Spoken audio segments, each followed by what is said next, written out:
Hello, I'm Susan Knoppow from While Writing Workshop. And while I'm sorry I can't be there with you in person today, I'm really pleased that I get the opportunity to talk to you virtually. Today's presentation, your panel is all about why you must ask why. It's our favorite question here at WOW. And you'll see a link at the end of the presentation for resources that we've prepared for you that'll tie into this theme. So what do we mean, why you must ask why? Why is this your best question? First of all, I want to give you sort of an overview of what you're going to hear about next, because your panelists are going to be talking about why you need to use the question why with students, and why you need to use the question why with yourself. So what are some of the places we get stuck? First of all, choosing topics. Students often start by just picking topics. They decide what they want to write about. They just play around with ideas. We believe that the first place to ask why is here. Why do you want to talk about that topic? Why have you chosen that topic for your essay? Whether it's a personal statement, a UCPIQ, an applied Texas prompt, a supplement, doesn't matter. For the most basic question to the most complex question, we want students to know, here is why I've chosen this topic. But what are the criteria? How are they supposed to know? Well, the first thing we always do, we have a 10-step method.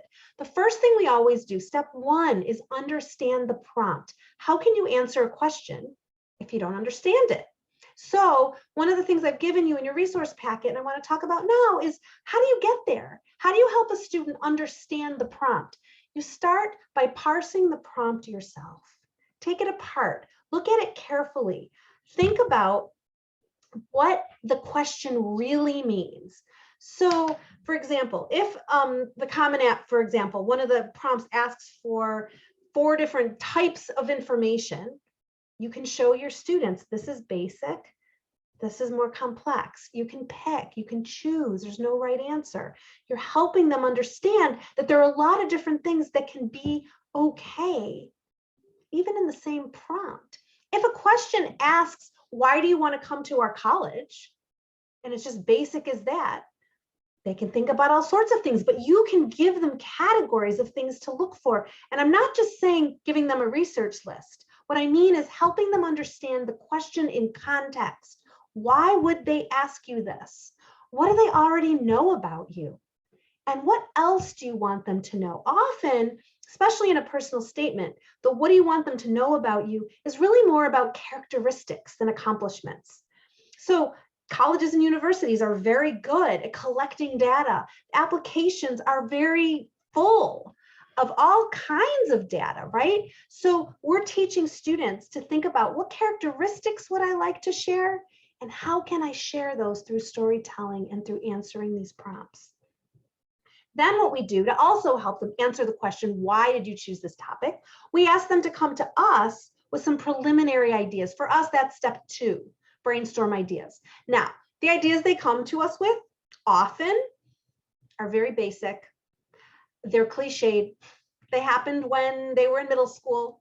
It's okay, it doesn't matter. Those are conversation starters. So one of the other pieces I've shared in our resource packet is an outline of how to have a student-centered brainstorm discussion, but a brainstorm discussion that uses your time together very effectively, not just a shooting the breeze conversation, but is based on pre-work that the student has done, sort of sets the stage and helps them understand that they don't get to meet with me unless they've done their work ahead of time. And I'll do my work ahead of time, which is parsing the prompts, reviewing their work, and being prepared for our discussion. When they come to us, we help them choose a topic, and we end our conversation every time by focusing on theme. With a personal statement, the theme, by theme we mean what happened and why does it matter? What are you going to write about? And why have you chosen this topic? What do I learn about you from reading this? So with a why us prompt, why this college prompt, what do you want to include? And what does that teach your audience about you? So that helps us get away from the, I love the football team. Okay, what do I learn about you? You love sports. That's great. It's not going to help me decide whether you belong on my campus. So it helps take care of some of the biggest issues, including writing about sports. Sure, you can write about sports, as long as it's not just about the sport. It's about you. It's about how you've grown. It's about how you've changed. It's about what you've learned. It's about your resilience. And I know that that's one of the things that the panel is going to talk about. Same thing with mission trips, volunteer work, sensitive topics. Can I write about depression? Well, why are you writing about it? Is it just to tell them that you've been depressed? Because if that's the case, no, I don't really learn anything about you. That's interesting, but you might have diabetes or, a torn ACL also. That's not going to help me decide whether you belong on my campus.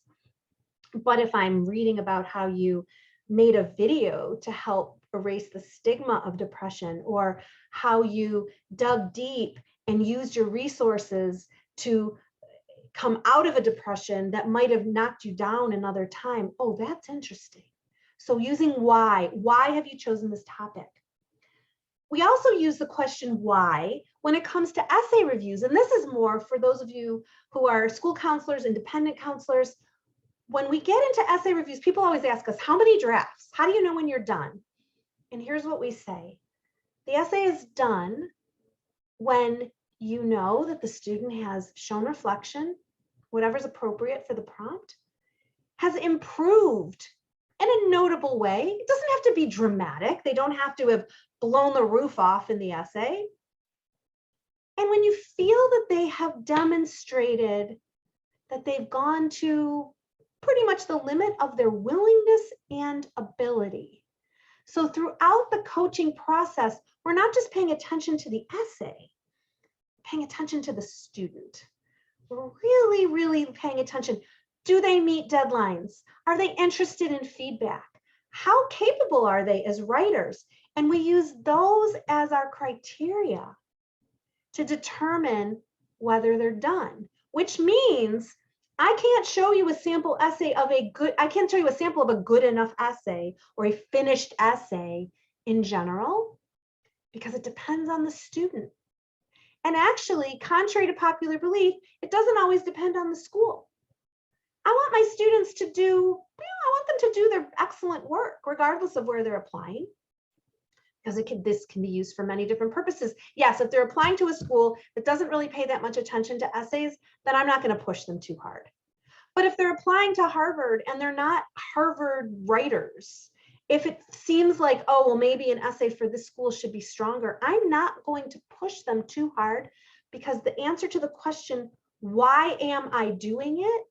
My answer is because I want to see an essay that I would like to see, not because this is the essay that the student is capable of writing. A student who is capable of succeeding at a really elite school is capable of writing that kind of essay. And if they're not, it's okay. I can help them express themselves. They do not need to put together the great American novel, because as you and I both know, that's not going to necessarily help them, and it's not going to impress anyone. It's going to look too polished. So I'm paying attention to what they're capable of. I'm paying attention to what they're willing to do. I'm paying attention to my own ego. Because if the why is because I want to be able to check off that my student got into the University of Michigan, that's about me. That's not about them. And I need to focus on the student. So ask why. Why? Ask your student, why have you chosen this topic? Ask yourself, why do I want to continue working on this essay? If you remember that one question, I'm telling you, it all gets a lot easier, because you have a framework, a decision-making framework. Whether you use our process or something else, it doesn't matter. Always know why you are doing what you're doing, and it will help you stay focused throughout. You can reach me at Susan@WellWritingWorkshop.com. There's a bunch of resources that you're going to have a link to. I hope you use them. Send me your questions and comments. I hope you have a wonderful, wonderful conference.